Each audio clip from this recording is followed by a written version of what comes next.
kuvuta bangi. Mimi mwili yangu yote ni bangi.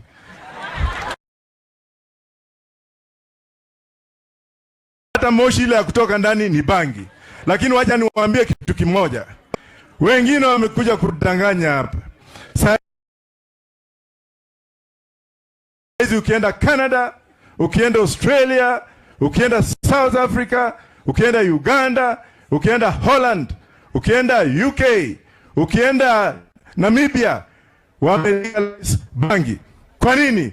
Manake bangi ni dawa ya kuponyesha roho. Bangi pia ni dawa ya kujenga mazao. Economic development today is based on weed. Economic development. A manifestation last year peke yake na ndio ya mwisho. Canada produced 484 billion US dollars kutoka kwa mazao ya bangi. Sasa hizi wanatengeneza ndege out of bangi. Ukienda Biblia, wale wa Kristo ambao wako pale, wale ambao wako hapa, wale ambao Israel, the Holy Land, hiyo pia imehalalisha bangi. Kwa hivyo ya mwisho, na ninashukuru sana. Asanteni sana. Asanteni sana. Asante. Haya, hiyo